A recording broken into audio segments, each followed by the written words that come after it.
Okay, this is gonna be a video about folks that's near and dear to me that have already left this walk of life, and folks that I never knew that have left this walk of life. It's gonna be kind of long, and if you go to my YouTube channel, you'll be able to see the whole thing if you're interested in the whole thing, interested in that kind of stuff. So this is just a little teaser. I don't know what you call it, not a teaser, I mean, but just letting folks know that there's going to be a video on my YouTube channel with a lot more in-depth talkings and a lot more video. A little bit long. Hope it's not too boring to you, but if you think you might find it interesting, just jump over to my YouTube channel and check it out.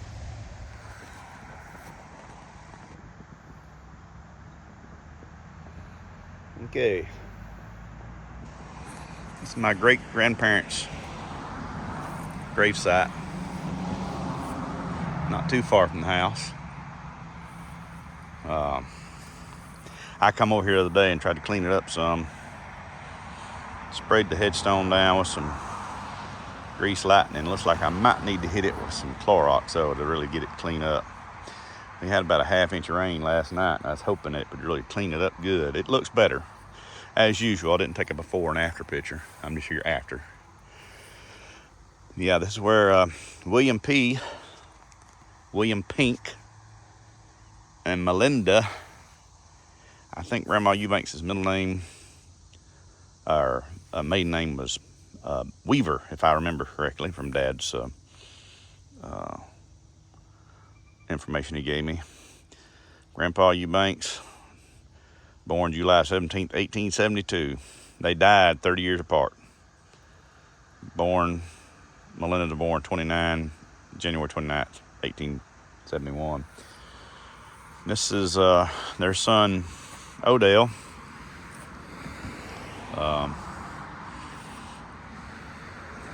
He died in 60.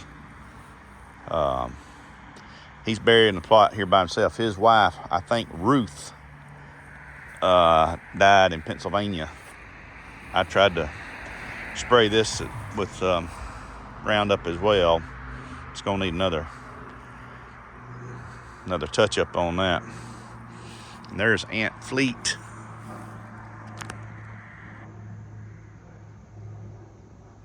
She was one of my grandfather's sisters. We're over here in the old community cemetery, Tripp Cemetery. The Tripps, I guess, donated this land, and there used to be a house that sat right here. And that's where they were buried. And the house has since completely rotted away and been cleaned up and hauled off. But looks like groundhogs or something has been burrowing under it. No, wait a minute, that's Dobbs. Huh. I thought the Tripps were buried right here. Maybe I'm wrong. Apparently I am. This is old, folks. You see out through here, these stones. I don't know if you ever heard of graves just marked by rocks. Right there's one. Have no idea who's buried here. Couldn't tell you. That right there says August of 1850 was death date. September of 1836 died. Here's a Tripp, wife of Tripp. So yeah, it's an old cemetery. Like I said, it was the community cemetery. Have no idea who owns it. Don't know if anybody knows who owns it. Somebody keeps it up. I've never seen anybody over here cleaning it, but somebody keeps it up. Yesterday was homecoming at church, and got me thinking. See that right there? That's so old you can't even read what's on it anymore.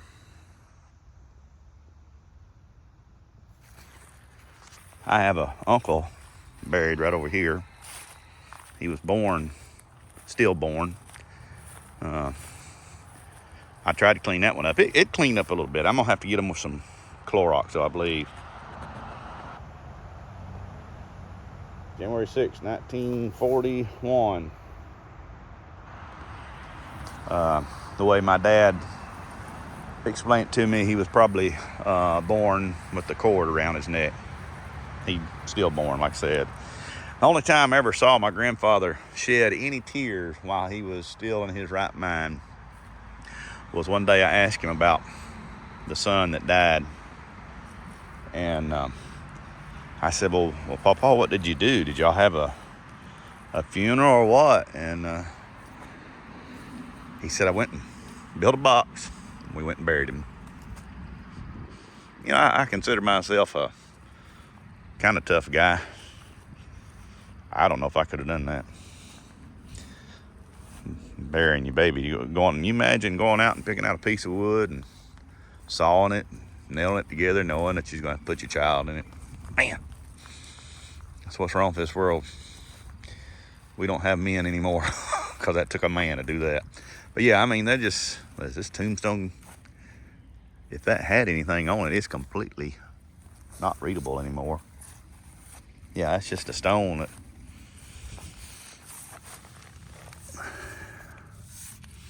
yeah, there's nothing on that that's legible. And you got family plots like the Reeves plot over there. They got child after child after child. 1, 2, 3, 4 headstones for children. And then this one right here, I think it's about the same way. No,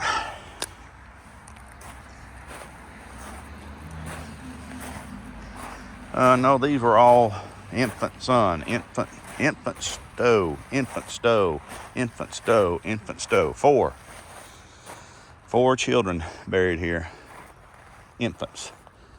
So if they were infants, that's probably never grown, never had any type of name or anything like that. They didn't have a name on there. Now this is an old one. Maybe this is the Tripp.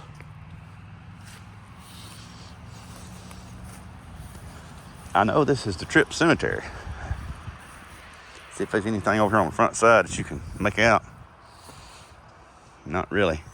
Yes, I can see Tripp on that. Right there. Tripp. So maybe this is the one I was thinking about that had the house over it. But anyway, it's been a few years, folks. I'm not near as young as I once was. So anyway, see, somebody has come over here and repaired. They've actually done some repair on some of the headstones. But yeah, this is just an old cemetery. Like I said, some of these graves, the only person who knows who's planted here is the good Lord up above. Because there's no record as far as I know. These are folks I never knew. Never knew them. I've only known them through history and stories. It's the only way I know them. I don't miss a one of them. I know their history, but I don't miss one of them. But they meant something to people at one time. And these right here, they've been... I bet you there's some people buried here that fought in the Civil War. I just about bet you there is. Now, Annie and Bob Tritt, I remember hearing Dad talk about those. Yeah, I remember him talking about Annie and Bob. So, like I said, people I've heard stories about. Yeah, that one, Mary E., wife of J.N. Tripp. J.N. Tripp. Yeah. Yeah, this has always been called Tripp Cemetery, so I don't know if maybe they donated the property for it or what.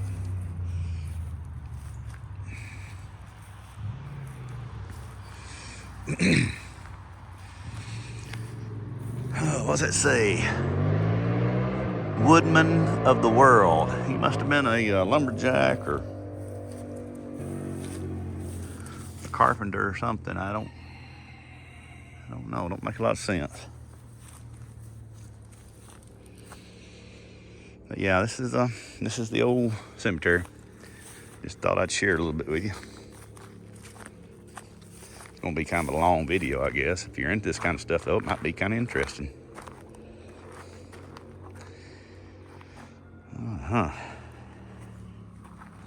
Look here, that person born 59, 22, you would think that person is probably passed on. I mean, 22, that's old. But, you know, no death date. Once again, danger. So, you know.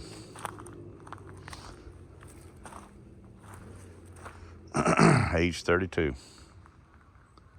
Yeah.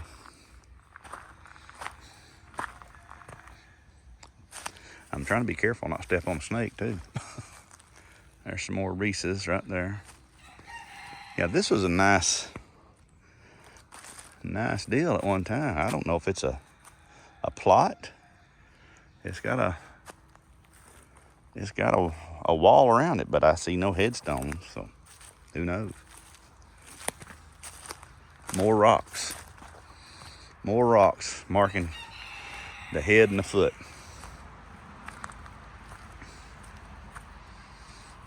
More rocks.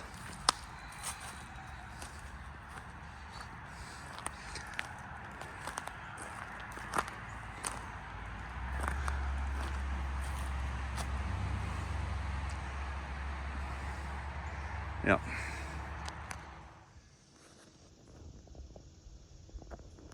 This is a child that belonged to my great uncle Rule, and I had to call my cousin James to find out. Now James Odell over there, that's his grandfather. Odell had one son, Paul, and Paul's mother died at a very young age.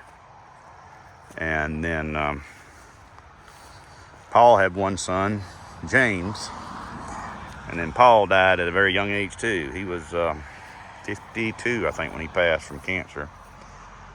Here's a brother Mason right here.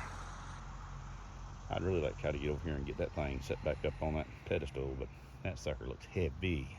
Man, get my tractor over here probably. All right, I just thought I'd talk about Uncle Rule's son, Leland Edwin Eubanks. Okay, now these are folks I knew. And I might break on some of these. We'll get the worst ones, the hardest ones over with first. You know, I told you yesterday was decoration day here at church. Got a lot of pretty new flower arrangements on the graves.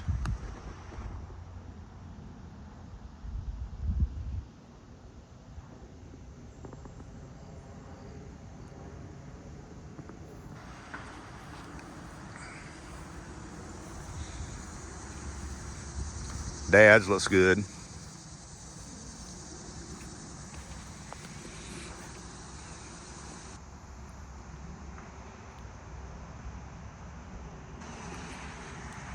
I have already taken the coffee cup off of Pawpaw's grave.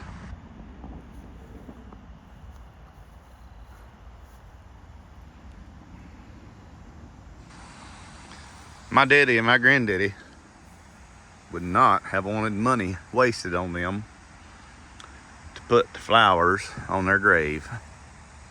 My sister wanted to be able to put flowers on the grave, so we had the little urns on the sides. And so yesterday, I put a coffee cup on Dad and Pawpaw's headstones. I'd give everything I'll ever gain in this life to be able to have a cup of coffee with them two men one more time.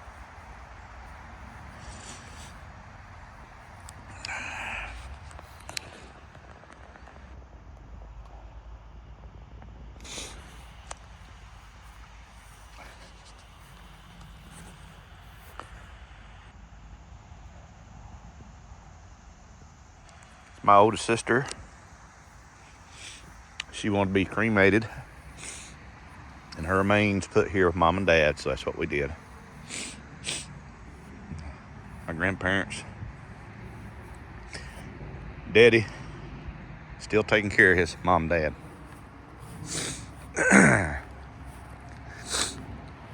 I spoke of Paul. Like I said, we lost him real early.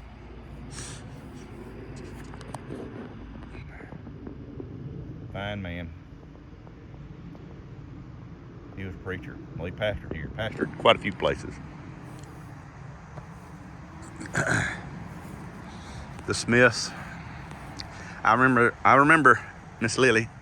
Never met Sylvie.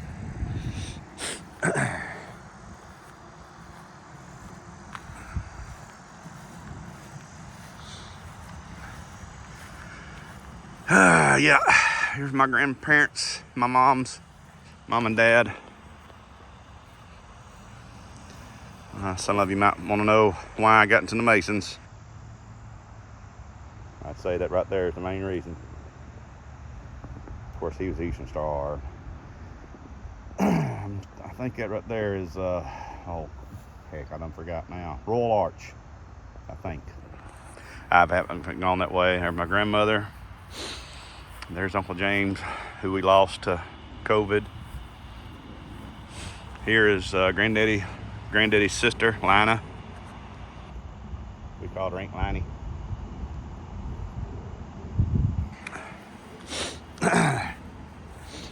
Here's my Aunt Jeanette and her husband Claude.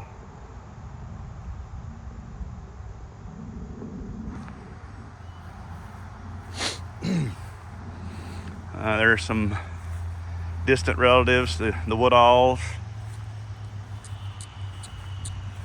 Here's one of the preachers of my youth, Jim Ware.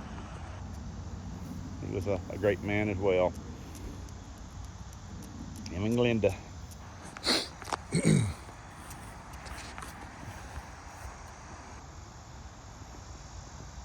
One of my best friend's son. He died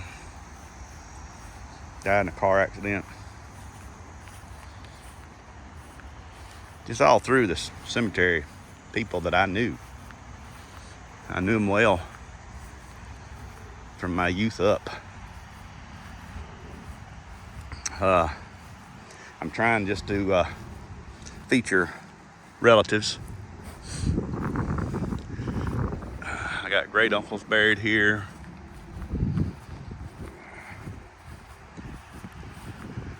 I got great grandparents buried here. I'm gonna come down here. You know, I'm lucky that I know where my great grandparents are buried. I know a lot of folks watching this probably have no idea. This was a great uncle. Look there.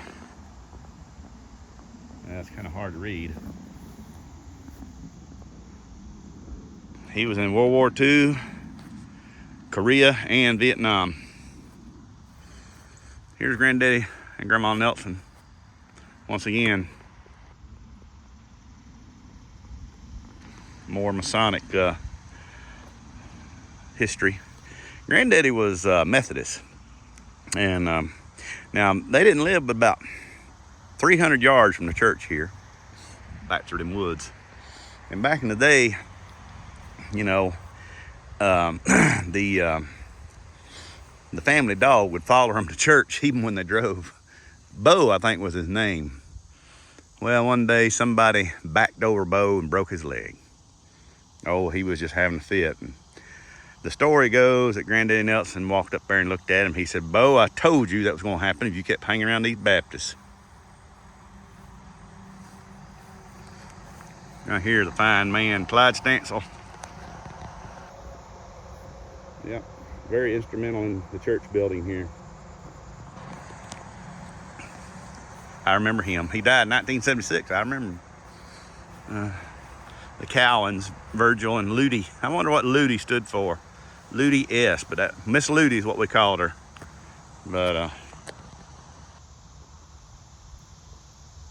I remember. And then I got one more I'm gonna hit over here, and then I'm gonna call this an end to it. Now, good old Henry here. I grew up with him.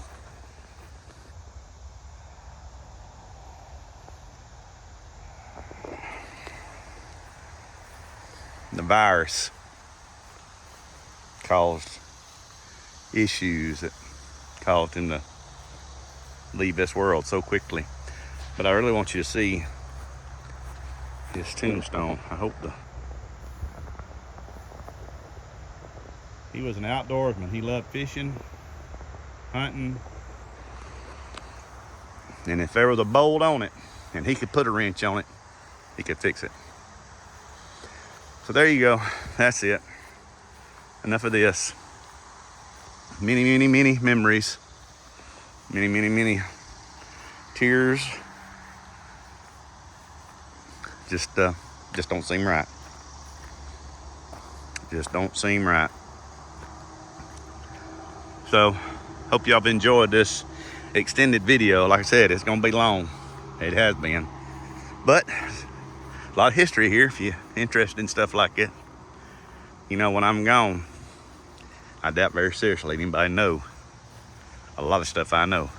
Useless information that other folks, even my children, they're not interested in it. Not a bit. But it was shared to me by my daddy, my grandparents. And I'll do my best to keep that memory alive as long as I have memory to me. I'm gonna go over there and take the coffee cup off Dad's grave. Go check on Mom, Jeff Eubanks. Walking and talking with those who've already left this awful place that we call home. And I know for a fact, all of them that I spoke to you about today in this graveyard, I'll see them again. One of these days, we'll be reunited